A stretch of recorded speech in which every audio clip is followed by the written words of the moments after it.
more fuel into the fire. But like we have agreed here, is a litmus test for the federation. The most established, as the Football Federation in Cote d'Ivoire, has established that his CV got to them on June 11. The most has established how did it get there? Who sent it? And so that we get a clearer picture because guys, of what has happened. And there were 59 applications. Absolutely. From all over the world. Guys. And also, tellingly, like Onye said, Keshi's agent, in his statement, did not confirm or deny that the application was made. We have seen in Nigeria, a lot of times coaches are mentioned here, and they tell us, I have never thought about the Nigerian job. No, but the federation didn't publish their names. And they didn't receive this is black and white. But then the federation took down the name almost immediately. But they didn't get a maybe CV. somebody called them, and asked that. They took down the name. So if it's caused a lot of embarrassment. Why did they take down the name? And if indeed Keshi says he has this excellent relationship with the Ivorian people and the Ivorian FA, and this CV was sent without his knowledge, surely those people would have contacted and look, we got your CV. Are you interested in this or not? And if indeed he didn't send it to them, he doesn't, please remove it. No, but they has come out to say that, look, I am not interested in the Ivorian job. Anyway. No, Tony, that's what they say. Even players, even footballers. How many times the players are not interested in going to this club? They are committed. But very soon you see them holding up the jersey and shaking the club president. Anyway, as you guys have said, this is a litmus test. Let us see how they manage this. And then whether they come out of it stronger or weaker. We'll find out in the days ahead. But let's quickly talk about Vincent Enyeama. Vincent Enyeama is also in hot water. Yep. 101 caps. We were celebrating this guy just a few days ago. From hero to villain, just a snap of the finger. Well, I think Vincent has demonstrated indiscretion. As the captain of the team, as a leader, as a senior player, 101 caps, I think wisdom should always prevail in whatever you are doing, your action, your inaction. He's a Nigerian the last time I checked, and Kaduna is part of Nigeria. There are comments that could, cause disaffection. They are already in Kaduna, and we've not had any case of insecurity. Besides, the government has guaranteed, that the safety of players before, during, after the game. So you don't have any reason to worry. If there are things you can grumble in your bedroom, in the beer parlor. There are things we cannot come here and say on air. That's responsibility. It's wisdom. It's not taught in schools, but you must imbibe them. For Vincent, I think he should show more discretion. He's the leader of the team. Certain things he will say can cause problems, and he shouldn't have made that. I saw that comment. I was even doubting, but when I read the portion where he said, I'm outspoken, I said, this man has started again. But I don't understand why people are sort of, surprised at this.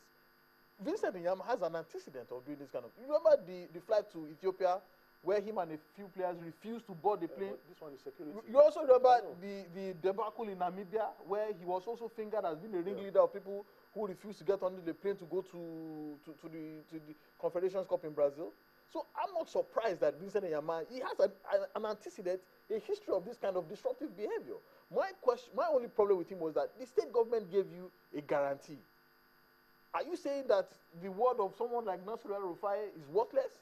He said the security of the team is guaranteed before, during, and after the game. Why would you go on to make such a statement in a particularly volatile environment? Absolutely. And the security implications of all these kind of things. What if Chad now suddenly said, the captain of Nigeria said that it's unsafe and that we take his word for it and we're not going to play the game? Okay, let's move away from Vincent and talk about the last one very quickly. Onazi.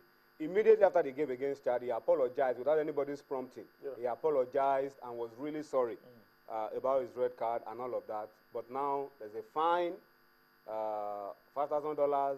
There's a letter to be written, and well, Tony, I think the NFF they are playing to the gallery. All in an attempt to to show that they want to restore discipline to the team. There should be some element of balance in whatever you are doing. Yeah, this player has apologized, like you said, and you cannot even begin to invoke non-existent laws. Where these players told that there is a code of conduct. If you do this, like you do in clubs in Europe, that if you commit so offense, if you get unnecessary cards, you are going to be fined. You are going to face this measure. Where they told So you can't just wake up. It's marks of win shots. If you wake up without putting it in black and white, so that all the players are aware of the implications of their actions. So if Onazi begins to feel that they are singling out for punishment, he wouldn't be wrong. So I think they should have taken it in their strides. He has apologized. He has shown remorse, and let it go. This guy is going to serve too much ban. So I think that is enough. And that's a lot of for a player who wants to play. Exactly. Who wants to play all the time. So I think they are merely playing to the gallery. Okay, let's know what you feel about it going forward. And once again, for me, I just think that we are once again keeping our eyes off the ball in this issue of Keshi, Enyeama, and Onazi. I think we're keeping our eyes off the ball. I think we don't need this distraction. I think we need to sort it out as quickly as possible. And for me, yes, I would not love a situation where an employer of mine is already telling me about moving on. An employee, I beg your pardon, of mine is talking about moving on to another job while still on my own job. Just weeks after we sign a new contract. Definitely, I won't be happy about it. But I still feel that you don't hang a man, then you should be slapping him on the wrist. That's what I feel. Are you saying this is a trivial offense? But the truth is, he hasn't been found guilty of anything. They are still investigating. And the NFL will ask, they will ask questions. Once this man has insisted that, look, I don't know how this thing happened, and he's still insisting and insisting, unless maybe you're able to prove beyond any reasonable doubt that he forwarded his CV and none of that, really. But I think we should just find a way to resolve all of these issues quickly and be focused on the job at hand and build on our success against Chad.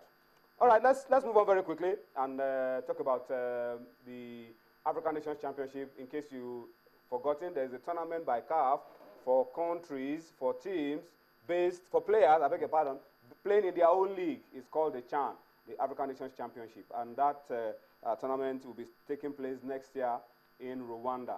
Qualifiers, first leg of qualifiers were played across the African continent over the weekend. Let's just run through some of the results. As you can see on your screen, defending champions Libya were hammered 3-0 by Morocco. First leg in the northern zone. The return leg will be played. They are playing a league format. Yes. The return leg will be played sometimes in August. Guinea-Bissau and Mali 1-1. Senegal 3-1 over Gambia.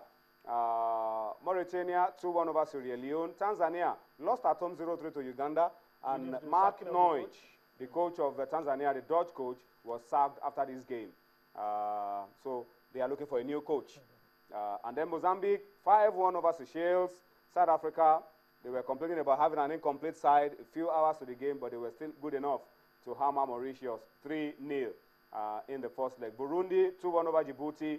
Lesotho and Botswana played out a goalless draw. Zimbabwe, 2-0 over Comoros Island. Angola and Swaziland, 2-2. I'm not sure where this was played. I think it was in Swaziland, but the game ended 2-2. And then Namibia beat Zambia 2-1. These are the results from the African Nations Championship. First leg of the qualifiers played over the weekend. The return leg games will be played, some in a fortnight, some later on in the year. Nigeria's only game will be against Burkina Faso. That will be sometimes, I think, in October. Let's move now very quickly to New Zealand and talk about the FIFA Under-20 World Cup that ended over the weekend. We were, okay, before we talk about the Under-20, let's talk about the women very quickly. No, let's start with Under-20, then we'll talk about the women before we go on our next break. Under-20 World Cup came to a close over the weekend. A lot of people were anticipating that it would be Nigeria in the final. And if anybody told you that we're going to have two African teams up to the semifinals, definitely you would have put Nigeria in there, but it never happened. But the final was Brazil against Serbia. The Brazilians didn't make it number 5 or number 6. They lost 1-2 to Serbia, dramatic encounter. And then the third place was All Africa, Mali 3-1 over Senegal. All right, so for Nigeria, we're back home, once again complaining about sacking the entire crew and dumping some of the boys. But Samson Siasia, coach of the Dream Team, has called up Kelechi Iheanacho, Moses Simon, Musa Yahya, Taiwo Awoniyi. He's called them up, Kingsley Sokari. He's called them up to the Dream Team. So maybe we'll still see some of these guys around for a while. Okay, let's go to Canada now, FIFA Women's World Cup. The tournament has ended for Nigeria, but then the